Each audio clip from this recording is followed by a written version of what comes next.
Welcome to the Ugly Bug Podcast, a production of the Ugly Bug Fly Shop and Crazy Rainbow Fly Fishing. Welcome to the Ugly Bug Podcast. On today's episode, we sit down with Tyler Soulek, a longtime guide here on the Platte. He's a ton of fun. For those of you that know him, he's an exciting individual. Has a lot of irons in the fire at all times. We discuss a little bit of everything, history, stories about the North Platte, as well as dig into a little bit of dry fly fishing and kind of how underrated the North Platte can be for quality dry fly fishing. So we'll get to that, but first let's step away from a word from our sponsors. The Ugly Bug Podcast is proudly sponsored by Wyoming.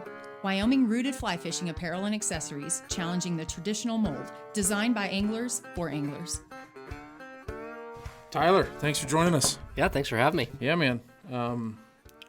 We were talking a little earlier. I couldn't remember if it was 12 or 13 years you've been guiding on the North Platte. Yeah, and then we started scratching our heads with the Alzheimer's state, and it's about 13. 13, maybe 13. This will be the 14th, maybe 12th. This will be the 13th. Yeah, somewhere something like that. Yeah. Long enough that I have sunspots. Yeah. And you're still doing it even though you're doing a few other things. Yeah. Right? Be a little busier in life than just guiding anymore. Yeah, a little bit. Yeah. Life changes a lot, but the river doesn't, and it's always been fun and hard to walk away. Yeah. River has changed a little bit, though. It has. Yeah. Back when you first started, it was kind of leech and rockworm about the only two bugs you ever When needed. I first started, I didn't have to be good to catch people fish. Mm-hmm. Now I have to be somewhat decent, which is really unfortunate. The pressure's on. Yeah, it really is. Somewhat decent is the bar. Yep. I like that. Yeah, it has been for a while. What would you think is the biggest change other than maybe fish pressure or, I don't know. I think water management has changed. Mm-hmm. We just changed on when they did the flush, how they did the flush, how the spawn success rates are. Last year was different because of all the mud. Yeah. That just changed where fish were, where we got to fish, where we had opportunities. Mm-hmm. And obviously when you hired me on, we had 10 guides on staff, and now we have 35 somewhere in there. So that's a big change. Yeah. I think the amazing thing that you start to learn, though, is as you progress throughout those years, you start to learn different sections of the river, learn how to spread out. And we have so much stinking water here that it doesn't matter that there's more people on this river. You just have to know your stuff so that you can go elsewhere. Yep. And you still get away from the crowds. There's not many rivers that you can do that. No. Private land access helps a little bit there, too. A lot. A few boat ramps. We can sneak away. Yeah. Yeah. So we kind of relate that to the reef. Changes, thoughts on the mile and how it's kind of shifted or changed over the years? Other than still being finicky, like the mile the mile's so funny because it's year to year basis on water levels in Pathfinder, how the fish are running up, different times of year. I will say I think pressure in November is getting a little insane. Like the people's ideas of fishing to spawning fish has shifted and has become more acceptable, which I think is a little odd and frustrating. Yeah, the weird one to me is where people will blast that they don't do it. Yeah. And then they're out there doing it, right? Yeah. It's like... Yeah, the ethics. I mean, I think we're seeing such an influx of sportsmen that we're starting to see a degradation of ethics. Mm-hmm. And some of that's people just simply don't know, and we have to do a better job of educating, which hopefully a podcast like this can do. Mm-hmm. Some of that's just, I think you've got more people, so you're more likely to have fewer spots, so people are going to fish the gravel beds. Just the way it is. But, the mile is finicky. It's got times a year that are awesome and times a year that it's not great. I think it's hilarious that people don't come up and fish the mile in the summer because I think July is probably the best month of the year. July and August are hard to beat up there. Yeah, very hard to beat. Yeah. It, it can be a little hit and miss here and there, but overall it's a pretty amazing fishery. There's not many places left on the planet, I think, that you can go catch that quality of fish routinely, right? Yeah, I mean, the number of times you get to go out with a client and tell them that you're going to go catch your new personal best is pretty crazy. And you get to consistently tell people that. Like, unless they've caught a 30-inch trout, the odds of them hooking into a new personal best for the day are pretty stinking good. Yeah. Yeah, it's pretty unique. Yeah. Really unique. So you started working, was it your first year between? Freshman year of college. Yeah. Yep. First time I ever went out and rode a drift boat, I rode your boat that you planned on selling me. Yeah. And you didn't tell me I was going to buy that boat so that when I teed off on every rock in the river, you laughed. And it was my fault. I was damaging my own boat. Yeah. And, we went out. It was like middle of December with my buddy Blake. And that's right. I spun 2 different cookies down riffles, going 500 CFS, bouncing off rocks, and you cracking up. And there's always a learning curve to it. Yeah, and that was about it. And then I got to go out a few more times with, I think, Jake. I went out once with Jake in a blizzard that spring, and he trained me a little bit, which was, Jake probably still remembers that day because he caught like half a dozen fish on a streamer. Really? Day in like February. Fishing was pretty good. Yeah. Huh. And then Pat Ginder. Yeah, spent some took time me with out. Ginder. Yep. Cool. Obviously we're like primarily a nymph fishery around here, right? But if we were to hone in on like a few of your tips and tactics for the North Platte, and be it, we could start with nymphing, then we can kind of jump around a little bit, but I think listeners are always interested in like what mistakes do you routinely see from clients, and how do you try to improve those little mistakes that seem to happen all the time, and then if someone's kind of green here, hasn't ever fished the Platte, like for me, I always like tell them don't focus solely on the riffles, right? There's a lot of fish, especially in cooler water and the slack water, right? Yeah. But you got any tips or tactics that you can? Yeah, I think one of the biggest things that I see here is an inability to read big water. Mm-hmm.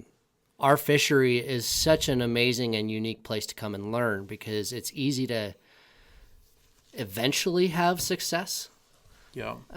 When you're first learning it, it can be very challenging. And the reason being that there's a ton of subsurface structure that you can't see on the surface. Mm-hmm. And so you see people coming up in their own boats and skipping over runs and holes and places where fish are stacked up they have no clue is there because they're not looking at color change. Color change is such a huge piece to reading water. Mm-hmm. Where you see something going from tan to dark green, what are you doing not fishing it? You got to fish that drop. Right.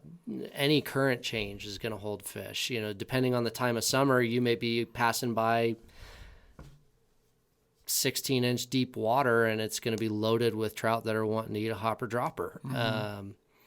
I think the other thing that I see a lot is very few people are actually fully proficient at mending and setting. And those are 2 things that our river really, really helps with. Yep. Learning how to mend and set are critical for success on our river because of the wind, because of the difference in currents. And I think it's no fault of their own. I think a lot of times they've learned to fish deckers and they high stick, which, if I went out and tried to high stick tomorrow, I'd be horrible at it. Yeah. But they've not learned to properly mend because they don't have a ton of line to manage. And so line management here plays a bigger role. Huge. Yeah. Yeah, I always, it's always interesting when people are, I wouldn't say intimidated, right? But when you look at something like the Platte and I always try to recommend, like, if you're comfortable fishing a stream 15 feet wide, look at the river the same way, except for 5 of those streams side by side, right? The general characteristics of drop-offs, foam lines, riffle seams, like it's trout. Yeah. They behave kind of the same anywhere in the country. Yep. And don't get too intimidated by the width of the river because it's really, you're looking for the same cues to really find spots and locations to pick it apart. Right? Yeah, absolutely. Yeah. Well, I think it just changes. You know, it's funny when you learn this river, you start to learn that each section is different. Oh, yeah. And that's one of the coolest things about this river is that you could fish the reef and nymph and catch 80 fish on a rockworm and a midge. And then you could go down closer to town and you could be fishing a leech and a worm and, you know, absolutely crush fish down there. And then you could go east of town and fish hoppers and streamers. And you're not going to catch the numbers, but the size of trout that you're catching down there are amazing. And each section is so different and offers something completely different. Yep. And when you talk about what this river has to offer, I think that's something that we really have to put at the forefront is we're known so much as a nymph fishery because March through the middle of July, we're stacked up with clients that want to come and they want to catch, you know, 40 trout a day or whatever that number is for whoever it is. But they're missing out on the opportunity to learn how to do some of these more skilled techniques like hopper dropper fishing, like dry fly fishing. You know, we get insane pods of fish on tricos and blue wings and caddis from the middle of July all the way through November that people don't know about and they're not taking the opportunity to experience. I think a little bit of that is, you know, when you get known for like large fish numbers to come and dry fly fish all day and catch 8 or 10, people are like, well, it wasn't really that productive. But if you look at 8 or 10 good fish on a dry, you can go to some of the greatest dry fly fish, you know, go fish the Yellowstone, and 8 or 10 good fish on a dry there is a hell of a good day too, right? Yeah. Like, so we're, you know, you're not really comparing apples to apples in a sense of comparing a dry fly day to a nymph fish day in the spring. When you really start comparing it across the board, it can be a pretty special fishery. So, right. Well, and it's just dependent on what people want to experience. Yeah. I mean, if you want to come up and you want to catch just a boatload of fish on a nymph rig, go do it. Yeah. Your opportunity to catch a trophy is so amazing here. The numbers of fish are great. But if you're a guy that wants to experience some streamer fishing or experience some dry fly fishing, you're going to take a little more risk. But it can be super rewarding as well. It can be cool. Yeah. Yeah, as I seem to get older and fish more and more, you know, more experience per se, I think more fishing is like trying to create a memory every day, right? And a fish that I'll remember. And often those like large fish number days, unless I catch a giant, I don't really remember.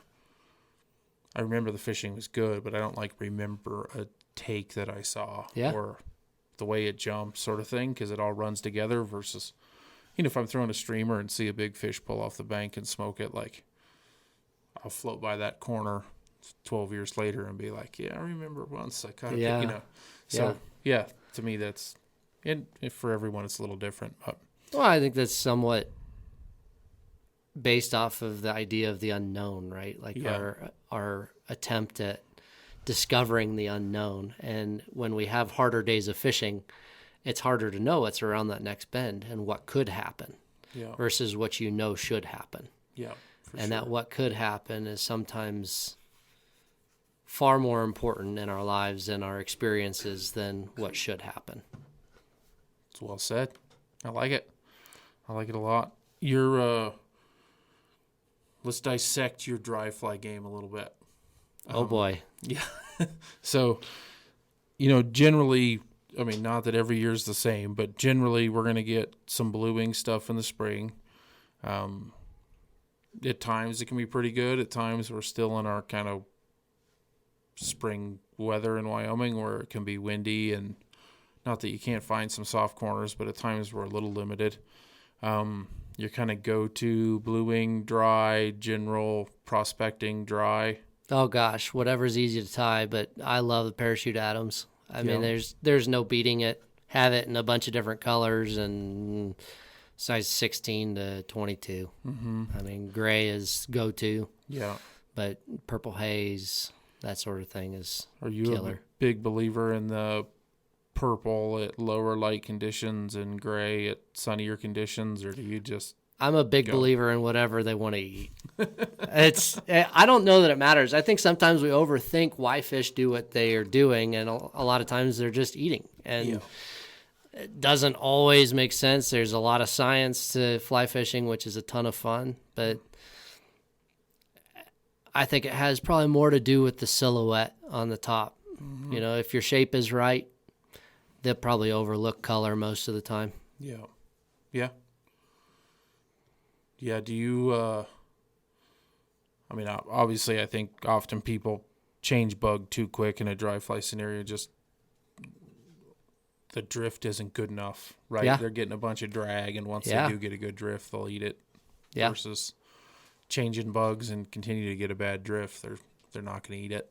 Right? Oh yeah, so. It's the don't kill your guide situation where you watch a client cast multiple times and they're just getting a tiny bit of drag, and they get frustrated. I had a guy do that this fall. It was a blast. A great guy, fished to a pod for 15 minutes, couldn't get him to eat it. He goes, "Okay, you've tried to coach me, now just show me." And so you pick up the rod, get that one cast, or you just get absolutely lucky and, you know, no drag, and the fish eats it. Yeah.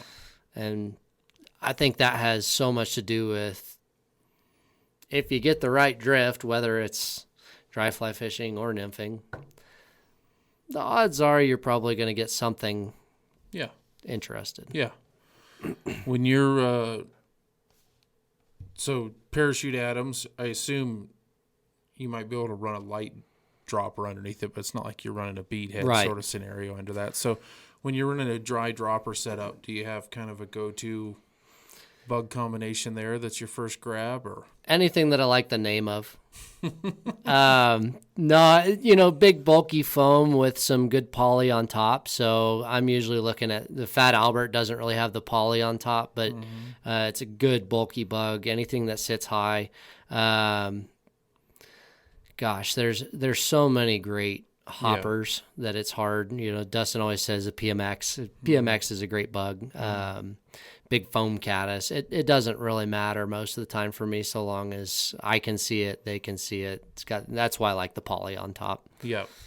Have you gotten into the Perdigone dropper thing a little bit, or you? I like the jig heads for sure on the dropper stuff, but I'm kind of a classic soft tackle hare's ear guy, especially here east of town. You have a selection of soft tackle hare's ears with a couple different color variations. It's about as realistic a caddis as you're ever going to get. Yeah. Well, there's days that, you know, a Perdigone is definitely better. Yeah. Or a Duracell. Yeah. I mean, obviously you got some sink advantage, but then like down, you know, a lot of times through here, those fish will be so shallow that a Perdigone's going to snag bottom before it ever gets to the fish, sort of thing, if you're getting a good drift. So it doesn't always work. And the soft tackle's got such a nice presentation, I think, that we overlook soft tackle. I mean, the Duracell's got a soft tackle on it that's just perfect. Best part about soft tackle too, they slam it on the swing, get a crappy cast, yeah, they still slam it on the swing. If you suck, they still eat it. Yeah, they do. Goofy guide stories throughout your career? You got anything that pops into your mind as far as like a weird memory, gosh, odd memory? I've got a bunch. They're mostly other people's stories. You know, hiring people that drive little tiny red cars with boats behind them that are so high up that you can see the boat over the top. That one was actually pretty good. I'm assuming you've introduced Dustin before on the podcast. Yep, Dustin's been introduced. I think that was probably one of my favorites, was getting a phone call from you while we were at a different outfitter. Who the hell did you hire that's driving a Honda Fit out to the Miracle Mile? He's stuck. Odd to see a boat bigger than the vehicle. Yeah, that one was pretty good. I do give him credit, though, on a few of the, like, somewhat sporty launches that I saw come out of that. Yeah. Hot rod. He has some serious skill to drive that thing. I've seen people in pickup trucks get stuck out there in places he never got stuck. Right. Now the plastic and the whole axle fell off on the way home for him, but, you know. It happens. Yeah. It's just the way it goes. Yeah. You know, I did have a gal early in my career that was really funny. She started the day basically looking at me. She forgot her fishing license, had her like 8-year-old son in the boat, and her husband was just teeing off, and she said, "Oh, Mommy's got to work today." I'm like, what in the world is going on? So we finally pull over, and we're taking a picture of this guy's fish, and she looks at the fish. She goes, "Oh, guys, you got to hear my work for today." And honestly, the only couple things that I can remember about her work, it was writing poetry. She wasn't selling it, and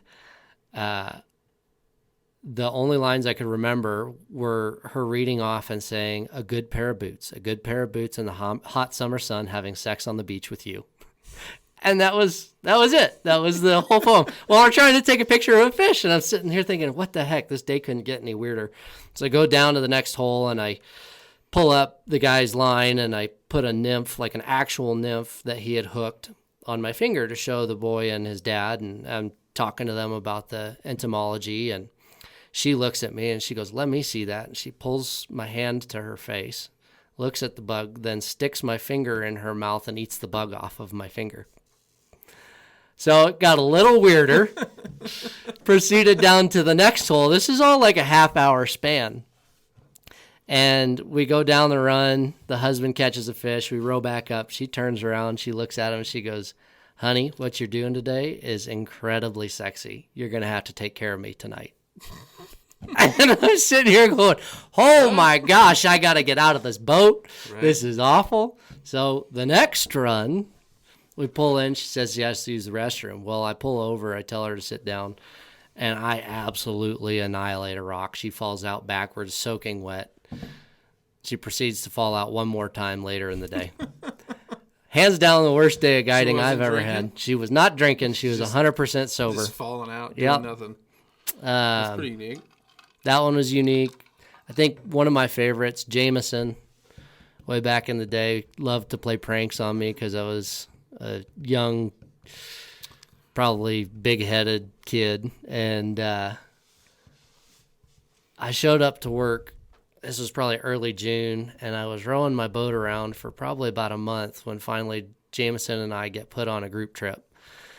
And I pull off, and I've got a kiddo in my back of my boat, and I have to go grab I think it was a life jacket. And so I go into my center bin to grab a life jacket, and I look down, and here's like 75 pounds of weights stacked on a chain inside of my boat bag. Yeah, Olympic gym weights. Yes. Yeah. And I look up at Jameson, I look at him, and I go, what the hell is going on? And he keels over laughing, and he proceeds to tell me that those weights have been in my boat for over a month and a half, and I've been rowing with an extra. Basically an extra human. I think he had close to 300 pounds in there. Okay, maybe that's what it was. Yeah, I was part of it initially. And then he was giving me like a daily update. He's like, he didn't figure it out today. Yeah. That one was pretty good. I remember those weights. You chucked them on the bank there at Wind Island. I remember I finally picked them up a couple months later because they were still sitting in the grass. Yeah, that was a good one. He was. He definitely was the king of prankster. The worst I saw out of him once, he Rice Krispied a guy, or Captain Crunches a guy's drift boat in Montana. So he went to the grocery store and bought a full bottle of Captain Crunch, and then we sprinkled it over the whole boat, and then he just lightly misted it. Well, when Captain Crunch dries, right, it turns to concrete, and with the speckled berry colors and everything on a white drift boat, it was an absolute mess. Oh. And he was good at just acting nonchalant that it wasn't him. It couldn't have been him, right? But he got him pretty good with the Rice Krispie, or with the Captain Crunch. He did do a Rice Krispies to a guy with a raft, which is pretty gnarly because when that stuff dries on that PVC material. Oh, I'm sure. You can't really scrub a raft with a wire brush to get it off. You'll hurt the rubber itself. So that one's bad. Yeah, he was definitely the king of. Did he get you with the stacking your axle on boards? No, I showed up. Dan and him flipped my boat around one day because I'm notorious for showing up 20 minutes early, which is 10 minutes late, and the old fogies of the group decided they were going to teach me a lesson, so I showed up, and my boat was on my trailer backwards. Yeah. He got someone someday jacked it up and put the tires a 1/4 inch off the ground, and then, of course, when you pull forward, it falls and collapses. Pretty comical. He was definitely the jokester of the bunch. Yeah, he was a good guy. Yeah.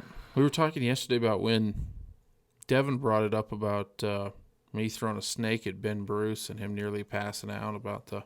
Yep. I totally forgot about that for a while. That one was great. It collapsed. You've thrown a few snakes at people that were not the West Virginia boys. I talked to Lane today, actually. Yeah. You still apologizing? No, I think I don't try to bring it up anymore. I think he's forgotten about it as well. So at least, you pick up bull snakes and not live rattlesnakes. I know a few guys that have tried to kill rattlesnakes and then pose with pictures of them while they're alive. And yeah, Ohioans, you just don't want to trust them. Right. You can't trust them. Yeah. Awesome. Well, appreciate you coming down. Yeah, thanks for having me. Thanks for hanging out, and we'll have to do it again. Sounds good, man. Thanks, Tyler. See ya. Yeah. Thank you for listening to the Ugly Bug Podcast. If you've enjoyed this episode, please consider subscribing and leaving a review on Apple Podcasts and Spotify. If you have questions or feedback, reach out to us via email at info@uglybugpodcast.com or leave a comment on our social networks.